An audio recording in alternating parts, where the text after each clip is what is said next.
स्वागत है आपका अपने चैनल एकलव्य स्टडी पॉइंट पे। और मेरा नाम है सचिन और आज की इस वीडियो में हम क्लास 12 की हिंदी पढ़ने वाले हैं और बुक है आरोह भाग 2। और जो कविता है उसका नाम है आत्म परिचय, जिसको लिखा है हरिवंश राय बच्चन जी ने। और ये इसका पार्ट सेकंड है। अगर आपने पार्ट फर्स्ट नहीं देखा है तो आपको डिस्क्रिप्शन में लिंक मिल जाएगा।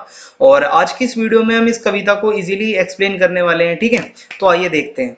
आप मुझे इंस्टाग्राम पे फॉलो कर सकते हैं, मेरा यूजर नेम आपके सामने है। आपकी कोई भी प्रॉब्लम कोई डाउट हो तो आप आके मुझसे पूछ सकते हैं। तो आज की ये जो लाइनें हैं आपको बताता हूँ। आपको एक चीज और बताना चाहूंगा कि जो भी इस कविता का संदर्भ है और जो विशेष है वो मैं हर काव्यांश में बार बार ना बताते हुए मैंने लास्ट में वीडियो में एक ही लिखा है। आप उसको हर काव्यांश में चला सकते हो, ठीक है। तो आप वीडियो को एंड तक देखना ताकि आपको वो पता चल जाए। तो आज की लाइनें हैं। कर यत्न मिटे सब सत्य किसी ने जाना, नादान वही है हाय जहां पर दाना। फिर मूड ना क्या जग जो इस पर भी सोखे, मैं सीख रहा हूं सीखा ज्ञान भुलाना। अब इसका क्या मतलब है, आइए देखते हैं इसका प्रसंग। तो इस काव्यांश में कवि ने दुनियादारी की भागदौड़ को, यानी कि जो सांसारिकता की जो भागदौड़ है उसको बिल्कुल व्यर्थ बताया है, वेस्ट बताया है, ठीक है। और उससे दूर रहने की सलाह दी है कवि ने सभी को, ठीक है। तो इसमें देखते हैं इसकी व्याख्या। देखो, संसार में सब लोगों ने मिलकर खूब प्रयत्न किया, सबने सत्य को जानने की कोशिश की, परंतु जीवन सत्य को कोई नहीं जान पाया। आज तक जीवन की जो सच्चाई है वो किसी को नहीं पता चल पाई है इस दुनिया में। इस कारण जिसे भी देखो वही नादानी कर रहा है, ठीक है। नादानी, ना समझी, आप इसको ये समझ सकते हो, ठीक है। और मतलब कवि ने यही बताया कि ये जो दुनियादारी की दौड़ है इसमें हर कोई लगा पड़ा है, और जो भी इस दुनियादारी की दौड़ में लगा पड़ा है वो सभी लोग नादान है, ना समझ है, ऐसा कवि समझता है जो भी दुनियादारी के पीछे लगा हुआ है। जिससे संसार में जहां भी धन, वैभव, भोग सामग्री मिलती है वह वहीं दाना चुगने में लगा रहता है। ये आज की सच्चाई है। देखो भाई, जहां भी कुछ पैसा मिलता है, कुछ मतलब भोग सामग्री मिलती है, जहां से हमें आनंद मिलता हो, हम उसी में मगन रहते हैं, ठीक है। हम प्रेम से मतलब नहीं रखते इस दुनिया में, हमें सिर्फ पैसा, भोग सामग्री, आज के टाइम पे लगभग लोग यही है।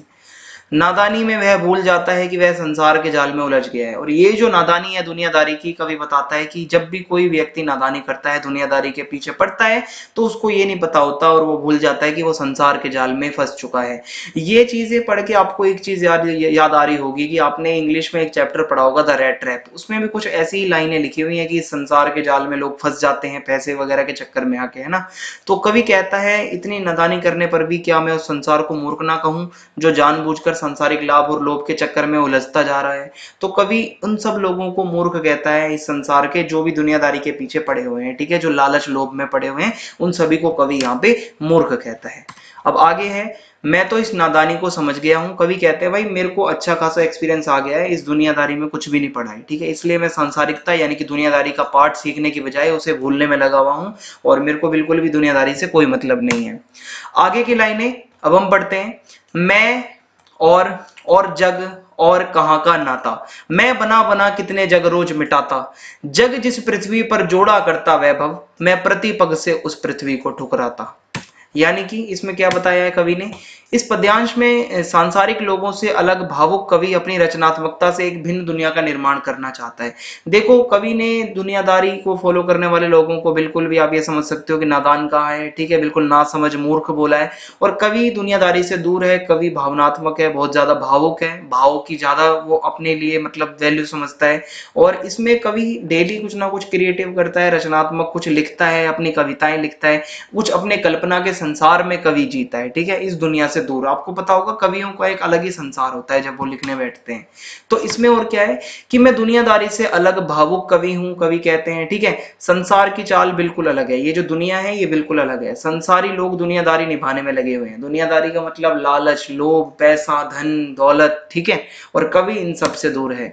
मैं भावना को महत्व देता हूं, ठीक है, कवि कहते हैं मैं भावना को महत्व देता हूं। मेरा इस संसार से कोई मेल नहीं है, बिल्कुल मेरा मेल नहीं खाता इस संसार के लोगों से। संसार तो धन और वैभव की दुनिया में खोया हुआ है, ये दुनिया पैसे लालच के पीछे ही पड़ी हुई है, ठीक है।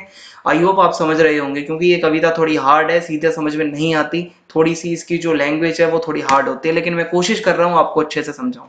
आगे है यहाँ पे, कवि मन ही मन कल्पना करके नए प्रेम भरे संसार की रचना करता है। इसका मतलब है जो भी कवि अपनी रचनाएं करता है उसमें कुछ ना कुछ एक अलग होता है संसार, ठीक है, जिसमें प्यार हो।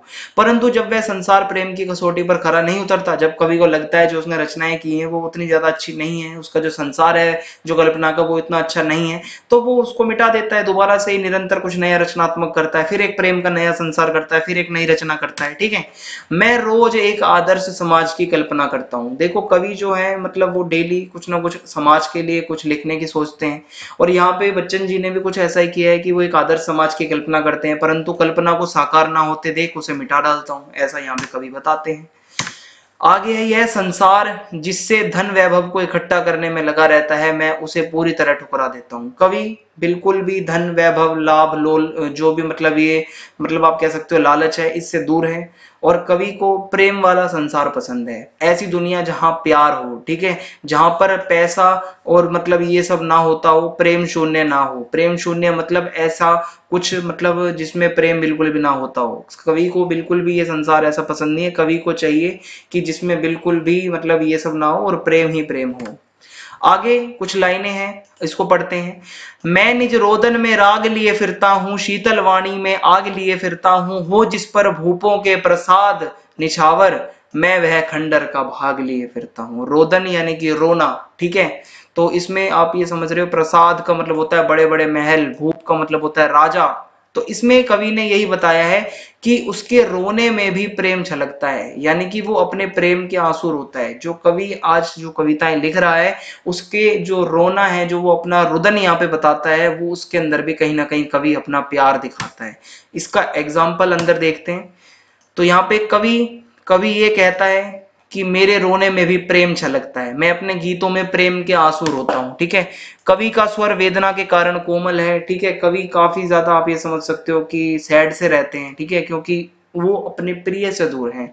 तो इसमें जो उनकी जो वाणी है, ठीक है, और जो मतलब काफी ज्यादा उनका जो स्वर है वो कोमल और मधुर हो चुका है, शीतल हो चुका है, किंतु उसमें प्रिय को ना पाने की आग अभी भी उतनी प्रबल है। उसकी आवाज कवि की चाहे कैसी भी हो गई हो, शीतल हो गई हो, ठीक है, वेदना के कारण रो रो के, लेकिन उसके अंदर आज भी वो आग उतनी ही जल रही है अपने प्रिय से मिलने की।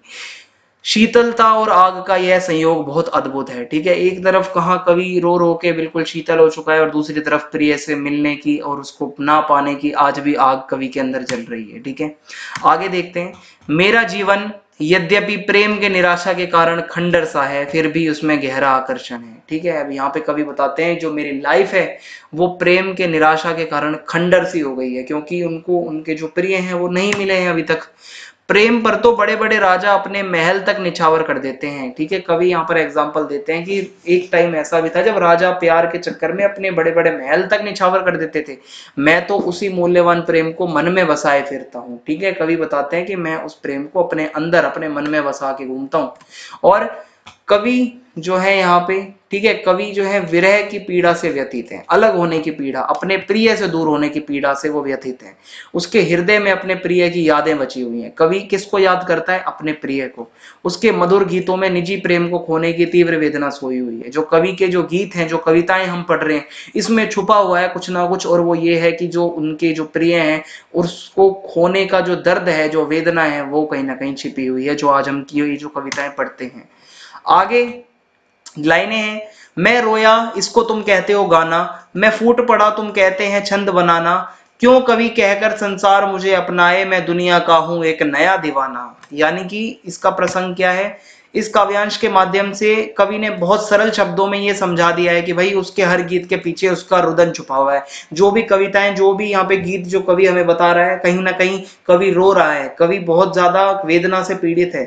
आइए देखते हैं इसमें क्या होता है। देखो कवि कहता है कि जिन्हें तुम मेरे गाने कहते हो, यानी कि ये जो कविताएं हैं जो हम पढ़ रहे हैं वो गाने नहीं है, वो वास्तव में कवि के हृदय का रुदन है। कवि जो दिल से रो रहा है उसको लिख रहा है अपनी कलम से, ठीक है। यह जो रोना है, जो रुदन है, ठीक है, ये प्रेम के निराशा का परिणाम स्वरूप प्रकट हुआ है। ये जो उनको प्रेम में निराशा मिली है, जो उनका प्रिय उनके पास नहीं है, उसके परिणाम स्वरूप ही ये कविताएं आज हम पढ़ रहे हैं, वरना ये भी नहीं पढ़ पाते।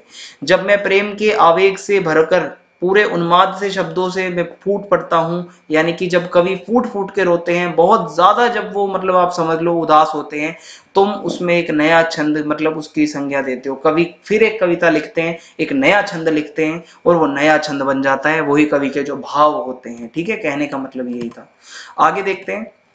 कवि स्वयं को कवि नहीं दीवाना कहलाना पसंद करता है। ठीक है, कवि मतलब खुद को दीवाना कहता है और कवि अपनी वास्तविकता को जानता है। कवि को पता है भाई मेरे साथ क्या बीत रहा है। उसकी कविताओं के मूल में उसकी दीवानगी है। जो भी कविता आज हमने पढ़ी आपने देखा होगा, उसकी कवि की जो एक दीवानगी है वो देखने को मिली। कवि कैसे अपने प्रिय को लेकर तंग है। कवि अपनी कविता के बारे में कहता है कि उसमें उसकी निजी प्रेम पीड़ा है। उसकी कविताओं के अंदर प्रेम की बातें हैं, सिर्फ जो उसके जीवन की प्रेम की बातें हैं।